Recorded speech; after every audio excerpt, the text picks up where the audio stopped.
दोस्तों नमस्कार, मेरा नाम है प्रवीण शर्मा और आप देख रहे हैं transport and lorry problem channel. स्वागत है दोस्तों हमारे चैनल में आपका। दोस्तों आज हम बात करेंगे उन वाहनों की जो वाहन इंडिया से नेपाल, भूटान, बांग्लादेश यहाँ लोड लेकर जाते हैं। दोस्तों दिक्कत तब आती है जब कोई हमारे देश की इंडिया की गाड़ी नेपाल जाती है माल लेकर और वहां पर उस गाड़ी से चाहे उसकी गलती हो या ना हो कोई घटना हो जाती है तो उस ड्राइवर से, उस गाड़ी मालिक से बहुत उल्टे सीधे पैसे मांगे जाते हैं। एक छोटी सी खरोच के भी वहां पर 50,000 लाख रुपए तक मांगे जाते हैं दोस्तों। और सबसे बड़ा जो होता है शोषण वो ये होता है कि बहुत ज्यादा परेशान करा जाता है। कई बार तो ड्राइवर की पिटाई भी बहुत ज्यादा कर दी जाती है। तो ये बहुत बड़े लेवल की बात है, इसमें एक आम ट्रांसपोर्टर्स कुछ नहीं कर सकता। इसमें मेरी सरकार से एक गुजारिश है, एक विनती है, सरकार नेपाल की सरकार से बात करे और बात करने के बाद ये नियमों को कुछ परिवर्तन करे या इस प्रकार के कुछ बीमे करे जाएं जो कि नेपाल पर भी काम करें। हालांकि 500-700 रुपए लगते हैं एक्स्ट्रा, उसमें हम लोग बीमा कराते हैं नेपाल गाड़ी जाने का, परंतु वो बीमा मुझे लगता है कि थर्ड पार्टी जो नेपाल की में कुछ हो जाएगा तो उसको कवर नहीं करता है। शायद वो सिर्फ और सिर्फ हमारे यहाँ का ही कवर करता है। हमारी गाड़ी का नुकसान होगा तो वही हमको मिलेगा और कुछ नहीं मिलेगा। अभी मेरी गाड़ी के संग ऐसी घटना हो गई है तो उसको जो है फिर अभी पैसे देके मैंने मैटर को निपटाया। हाल ही छोटा सा मामला था, निपट गया, हमारे स्टाफ ने निपटा लिया वहां पर। तो परंतु ये घटनाएं जब होती हैं तो आदमी बहुत घबरा जाता है और काफी डर जाता है कि यार ये क्या हो गया। क्योंकि इंडिया में तो कुछ भी हो जाए, कोई भी ड्राइवर जान पूछकर अपने गाड़ी से चिट्टी को भी मारना नहीं चाहता है दोस्तों, ये बात सब जानते हैं। तभी आपने देखा जब हिट एंड रन का जो कानून लागू हो रहा था उस पर ऑब्जेक्शन लगे थे। उसका लगने का यही कारण था क्योंकि वैसे ही ड्राइवर बहुत कम है, इस तरीके के कानून बन जाते तो ड्राइवर की और ज्यादा कमी आ जाती। क्योंकि जानकर तो कोई कुछ करेगा नहीं, होगा सब धोखे में ही। परंतु नेपाल में क्या है, अगर कोई घटना घट जाए तो अगर किसी की कार में दरवाजे पर चक गया ना तो वो पूरी कार नहीं मांगता है। जहां उसका खर्चा 10,000 है वो सीधे उस खर्चे को 1 लाख 2 लाख मांगेगा। और इतने समझदार हो गए नेपाल के लोग, वो इंडियन करेंसी में पैसा मांगने की कोशिश करते हैं कि इंडिया का 1 लाख लेंगे है या नेपाली तो 2 लाख दो हमको। फिर तो वो इस तरीके की, देखो हमारे देश की गाड़ियां नेपाल में माल लेके जाती हैं तो ये समझें कि नेपाल में कोई इतना फैक्ट्रियां नहीं लगी हैं, वहां पर कोई इतना वो नहीं है। तो यहाँ से जो इंडिया से माल जाता है वही माल समझो नेपाल में इस्तेमाल में आता है। एक तरीके से हमारे यहाँ के ड्राइवर नेपाल की मदद ही कर रहे हैं माल पहुंचाकर। परंतु नेपाल हमारा एक दोस्त राज्य है तो नेपाल के लोगों से, नेपाल की पुलिस से मेरा हाथ जोड़ के विनम्र निवेदन है कि वो लोग वहां पर घटना हो जाए तो हमारे स्टाफ को, हमारे ड्राइवर को सपोर्ट करें और फालतू में परेशान ना करें, जितनी हो सके मदद करें। क्योंकि वो 2 पैसे कमाने के लिए घर से निकला ही है। वो सभी जानते हैं, हर आदमी घर से निकलता है तो भाई मेहनत कर रहा है तो अपनी ईमानदारी के 2 पैसे कमाना निकला है। परंतु कहीं ना कहीं कुछ ड्राइवर ऐसे हैं जो नेपाल जाना नहीं चाहते इसी डर के कारण। तो हम लोग कई बार गाड़ी चाहते हुए भी नेपाल नहीं भेज पाते हैं अपनी, क्योंकि ड्राइवर ज्यादा साहब मैं नहीं जाऊंगा वहां पर, क्योंकि वहां कुछ हो गया तो उस परेशानी को कौन झेलेगा। तो हर ड्राइवर के दिल के अंदर एक डर बैठा हुआ है अच्छा खासा नेपाल जाने के लिए। और जो ड्राइवर जाते भी हैं वो भी कहीं ना कहीं बहुत घबराहट में जाते हैं, बहुत डर में जाते हैं। उनको हम थोड़ा लालच देके भेजते हैं, चलो भाई ठीक है तो हम 7-8 हजार रुपये अलग से देंगे, ये करेंगे वो करेंगे। तो वो आदमी अपने बच्चों को पालने के लिए मजबूरी में जाता है कि 2 पैसे फालतू कमा लाऊंगा। परंतु ये इस तरीके के डर वाले भाव, डर वाली चीजें ड्राइवर के मन में नहीं होनी चाहिए। नेपाल जाते समय जैसे इंडिया में गाड़ी चलाता है वैसे ही नेपाल में भी गाड़ी चलाएगा और आराम से चलाएगा। कोई घटना हो जाती है तो उस घटना के लिए कोई एक ऐसा कानून बने या कोई नेपाल वाला कोई एक अलग से इंश्योरेंस कर ले, भले ही पर ट्रिप पे हमसे 1000-1500 रुपए ले लें कि भाई 1000 रुपए कटेगा, एक अलग से बीमा कट गया आपका।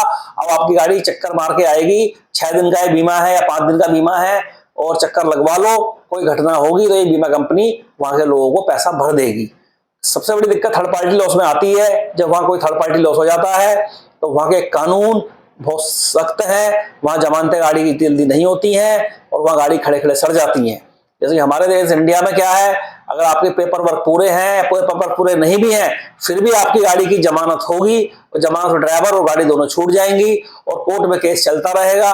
जब कभी डिसीजन आएगा किसकी गलती है किसकी गलती नहीं है और आपकी गाड़ी के पेपर पूरे हैं, तो इंश्योरेंस कंपनी हमारा केस लड़ती है और उस पैसे को, जिस पार्टी का लॉस हुआ है, उस पैसे को इंश्योरेंस कंपनी दे देती है। तो ये सिस्टम हमारे देश का बहुत अच्छा है, ट्रांसपोर्ट हित में है।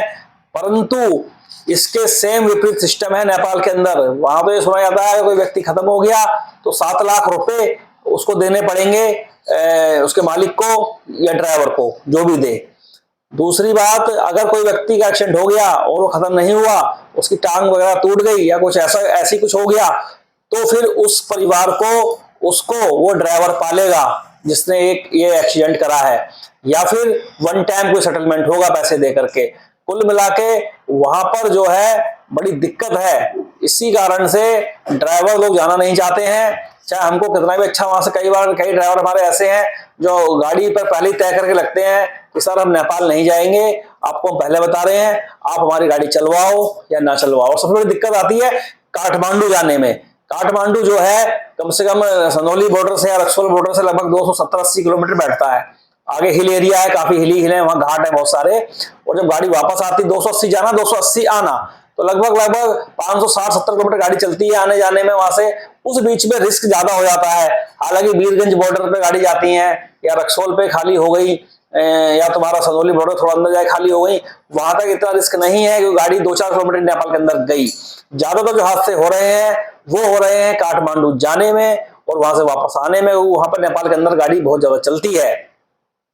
तो नेपाल की सरकार से भी मेरा अनुरोध है, विनती है, तो नेपाल हमारा छोटा भाई है भारत का, और नेपाल का हम लोग बहुत सम्मान करते हैं, बहुत इज्जत करते रहेंगे।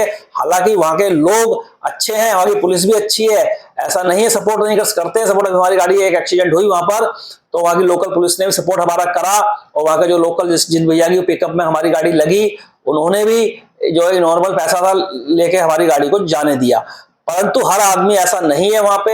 अगर वहां थोड़ी बड़ी घटना हो जाती है, किसी की गाड़ी का अगर एक दरवाजा पचक जाता है, कुछ लोग ऐसे भी हैं वो कहते हैं पूरी हमें कार नहीं दे दो।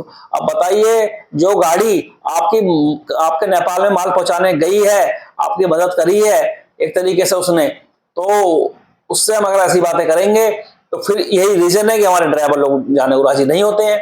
वहां पर बड़ी मुश्किल में भेजना पड़ता है उनको। और जो नेपाल की गाड़ियां इंडिया में आती हैं, उनके लिए हमारे देश का कानून लागू होता है, उनकी जमानत आराम से हो जाएगी अगर उनसे कुछ हो गया तो। और हमारा देश में कोई ऐसी दिक्कत नहीं है, चाहे भूटान की गाड़ी आए, चाहे नेपाल की आए, चाहे बांग्लादेश की आए, हम हर देश वाले का सम्मान यहाँ करते हैं, पूरी इज्जत करते हैं। और अगर उनसे घटनाएं हो जाएगी तो हमारे यहाँ की पुलिस उनकी सपोर्ट पूरी करेगी। तो विदेश से आए हुए आदमी की हम पूरी इज्जत करते हैं अपने देश के अंदर, हमारी पुलिस पूरी इज्जत करती है देश के अंदर, हमारे यहाँ नेता भी उनका बहुत सम्मान रखते हैं, क्योंकि हम नहीं चाहते कल को हमारे देश से जाए, अपने देश में जाकर के वो ये बोले कि वहां तो हमसे कुछ ऐसा बात हो गई थी, वो ट्रक ड्राइवर या कोई बस का ड्राइवर जाके वहां बोले कि हमको तो इंडिया वालों ने बहुत परेशान करा या हमें जेल में बंद कर दिया। तो हमारे देश की मंशा ऐसी नहीं है। और मैं इस बात की गारंटी देता हूं, मेरा घर रुद्रपुर उत्तराखंड में है, प्रवीण शर्मा मेरा नाम है, नंबर डिफरेंस में पड़ा है। अगर नेपाल की कोई भी गाड़ी इंडिया में आई है या बांग्लादेश की आई है, भूटान की आई है, उनके साथ कोई प्रॉब्लम हो जाए तो मुझे फोन करें, मैं आपको इंडिया के हिसाब से जो भी यहाँ कानून बनता है उस हिसाब से आपकी गाड़ी की जमानत करा के दूंगा और आपको परेशान नहीं होने दूंगा। परंतु हमें दुख तब होता है जब हमारे ड्राइवर वहां गाड़ियां लेके जाते हैं नेपाल में, वहां को दिक्कत हो जाती है उनसे, तो उनको बहुत प्रताड़ित करा जाता है, परेशान करा जाता है, उल्टा सीधा पैसा मांगा जाता है उनसे। तो मेरा यही अनुरोध है सरकार से है, ये वीडियो के माध्यम से, वीडियो के माध्यम में नेपाली सरकार तक ये वीडियो पहुंच जाए तो वो जरूर इस बात का कुछ संज्ञान लें और कुछ इसमें हम लोगों की मदद करें, कुछ कानूनों में चेंजेस लाएं। और दूसरा, हमारे जो सरकार अब आएगी देश के अंदर, चाहे मोदी जी की आए, चाहे कोई अदर सरकार आए, जो भी सरकार आए, जो भी मिनिस्टर बने, विदेश मिनिस्टर, तो इस बात को वो जरूर रखे नेपाल के सामने या बांग्लादेश के सामने, भूटान के सामने, क्योंकि हमारे व्हीकल लगभग इन्हीं देशों में ज्यादातर जाते हैं। व्हीकल की बात करें तो बाकी शिप वगैरह जाते हैं या एरोप्लेन से माल जा रहा है, अलग मैटर है, उसकी मैं बात नहीं कर रहा हूँ। मैं ट्रांसपोर्टर की बात करूंगा। तो हमारे ड्राइवरों की सुरक्षा की पूरी जिम्मेदारी हमारी गवर्नमेंट की है। हमारी गवर्नमेंट देशों से बात करे, क्योंकि ये देश हमारे देश के सामने बहुत छोटे हैं, मगर हम लोग इनका पूरा सम्मान और इज्जत करते हैं और मुझे उम्मीद है जब इस बात में मोदी जी बात करेंगे तो वन टाइम में ही ये मसला सॉल्व हो जाएगा। बहुत छोटा मसला है सरकारों के लिए, तो ये हमारे लिए बहुत बड़ा है, लेकिन गवर्नमेंट के लिए कुछ नहीं है।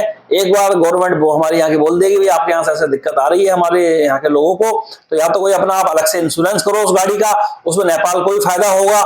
1000 रुपए का 1500 का अलग से इंश्योरेंस कर दें, बॉर्डर पर जब गाड़ी एंटर हो कि भाई बीमा हो गया इस गाड़ी का अलग से, जो हमारा बीमा है वो तो है ही है, उसको रहने दो, कोई बात नहीं है, एक अलग से बीमा कर दें। हजारों लाखों की संख्या में गाड़ियां निकलती हैं डेली नेपाल के अंदर, करोड़ों रुपए का राजस्व उनके पास आएगा, महीने में करोड़ों रुपए आएंगे, और करोड़ों रुपए में ज्यादा से ज्यादा 10-20% लोगों को क्लेम देना पड़ भी गया तब भी आपका फायदा होगा। तो उसमें यह है कि खुल के हम लोग गाड़ियां ले जा पाएंगे अपनी, खुल के हमारे ड्राइवर जाएंगे और चलाएंगे वैसे ही जैसे आज चलाते चलाएंगे, उसमें भी गाड़ी ऐसी, और अच्छा एक्सीडेंटों की संख्या कम हो जाएगी, और दिल के अंदर घबराहट नहीं होगी।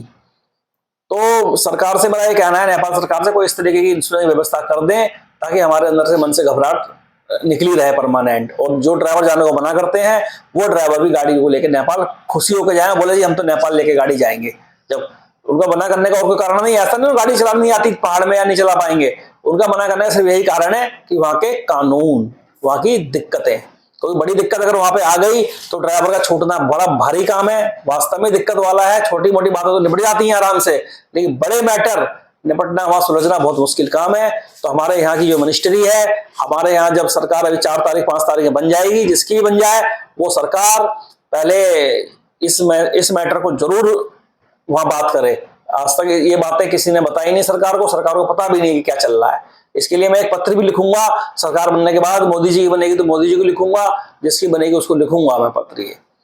तो मेरा दोस्तों, आपको अगर वीडियो पसंद आई हो, मेरी बातें सत्य है कि हमारे स्टाफ इसीलिए जाना नहीं चाहते हैं नेपाल, और तो इस वीडियो को शेयर करें, सब्सक्राइब करें, लाइक करें दोस्तों। और ये वीडियो जनहित में है, ऐसी वीडियो लेके मैं आता रहूंगा आपके पास बार बार अच्छी, मगर आप लोग ना लाइक कर रहे हो, ना सब्सक्राइब कर रहे हो, ना मेरे सब्सक्राइब बढ़ रहे हैं।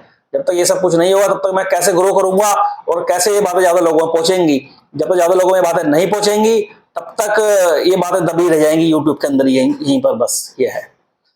तो ठीक है दोस्तों, नमस्कार, धन्यवाद आपका बहुत बहुत।